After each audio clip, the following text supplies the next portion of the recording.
Esta semana han tenido lugar dos acontecimientos en dos sitios distantes, diferentes, también con sus matices distintos entre uno y otro, pero que apuntan en el mismo sentido. Empecemos por lo que ha sucedido en España.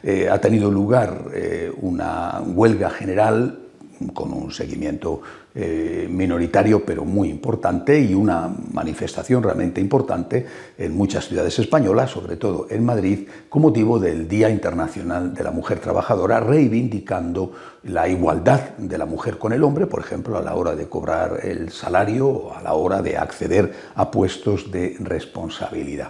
Bien, en ese contexto, los días previos, un obispo español, el obispo de San Sebastián, Monseñor Munilla, había hecho unas declaraciones en un programa de radio en las cuales en estas declaraciones hablaba de que la Iglesia apoya totalmente las legítimas reivindicaciones de la mujer, repito, por ejemplo, la igualdad salarial, pero que hay que tener mucho cuidado con no confundir esas legítimas reivindicaciones con la ideología de género o con el supuesto y falso derecho al aborto.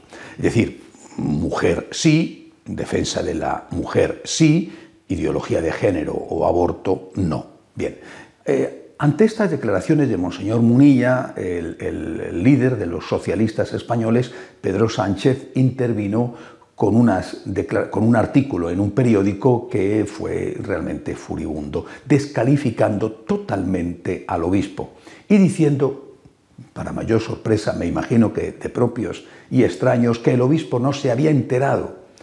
Fíjense, un político socialista dando clases de teología a un obispo, que el obispo no se había enterado del Vaticano II, ya han pasado ya bastantes años, ni de los cambios que han ocurrido en la Iglesia con, decía el líder socialista, Juan XXIII, Pablo VI y el Papa Francisco, saldándose la etapa de Juan Pablo II y de Benedicto XVI. Que el obispo estaba en la luna y que él, político socialista, era el que sabía de verdad la línea por donde iba la Iglesia, y que el obispo era de todo lo malo que se podía decir, y que además no estaba enterado de por dónde iba la Iglesia.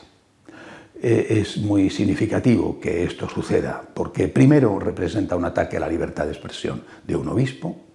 Segundo, el líder socialista no tiene ni idea de por dónde va la Iglesia, y el obispo sí, porque el Papa Francisco es un clarísimo, fortísimo enemigo de la ideología de género. Si el político hubiera leído Amoris Laetitia en lugar de leer lo que algunos dicen de Amoris Laetitia, pues se habría dado cuenta de que el Papa Francisco considera la ideología de género, y lo dice así claramente, y no solamente en Amoris Laetitia, sino en muchos de sus discursos, como un intento de colonialismo cultural, y que el Papa Francisco es absolutamente contrario al aborto.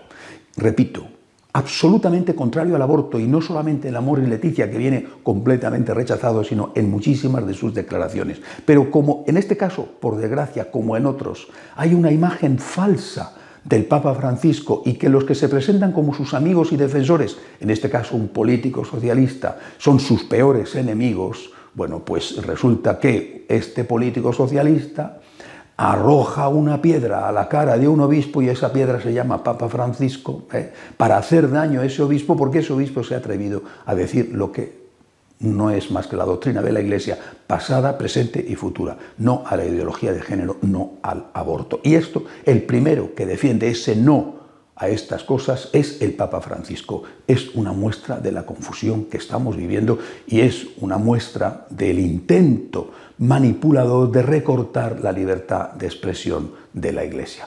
El otro acontecimiento, en la misma línea, pero mucho más grave, ha tenido lugar en Costa Rica. El Tribunal Supremo Electoral ha condenado a la Conferencia Episcopal Española y a la Alianza de Pastores, de líderes evangélicos, por tanto católicos y protestantes, porque han intervenido en política.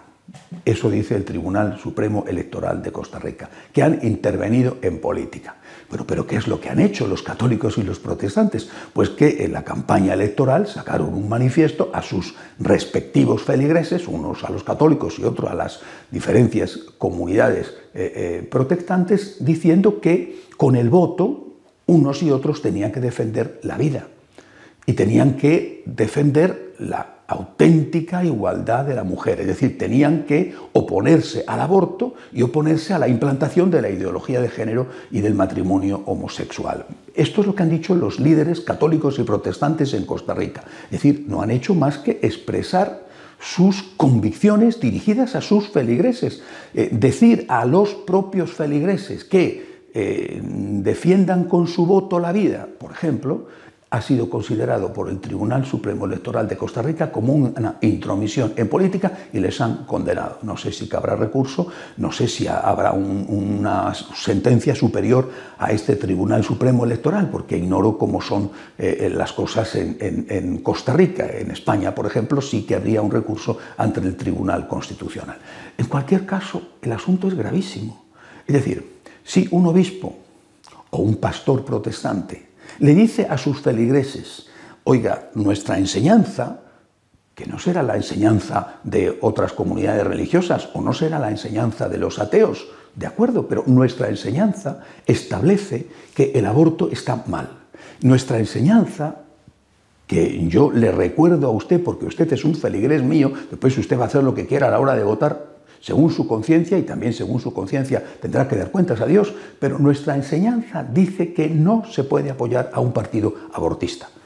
Si esto es entrometerse en política, ¿qué les queda por decir a los obispos o a los líderes protestantes? Es decir, si cualquier tema ético que tenga una derivación política porque haya una ley que vaya de alguna manera incidiendo en ese tema ético, si sobre cualquier tema de ese tipo los obispos o los pastores protestantes, que en este caso no pueden hablar, ¿qué les queda por hablar?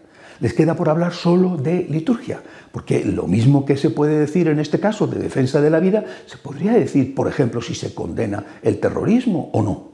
O solamente se puede hablar cuando aquello de lo que se habla es políticamente correcto y los partidos políticos, todos ellos, porque si no uno u otro podrían protestar, todos ellos que están de acuerdo en ese asunto. Solamente se podría hablar cuando interesa a los políticos, de aquellos temas que interesan a los políticos.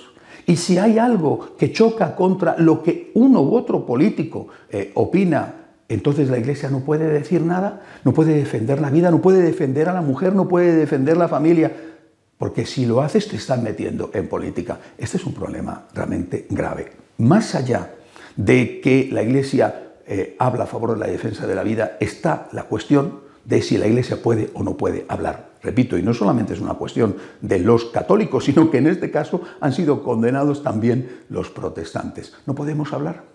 No puede hablar Monseñor Munilla diciendo, recordando la doctrina de la Iglesia sin que un político socialista insulte o un grupo de mujeres se desnuden de cintura para arriba delante de la catedral de San Sebastián en protesta por lo que ha dicho. ¿No puede decir un obispo aquello que forma parte de la doctrina católica en cuestiones de ética?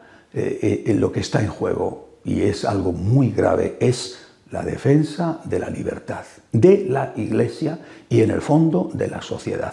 Si no se puede decir como ciudadanos aquello que pensamos sin ofender a nadie, sino expresando nuestra opinión, si eso implica insultos o implica incluso condenas penales, la libertad de expresión, la libertad está en peligro en las naciones donde esto sucede. Por la libertad, no solamente por el derecho a defender la familia, sino por la libertad, el derecho a hablar, no podemos ceder. Esta batalla no la podemos perder.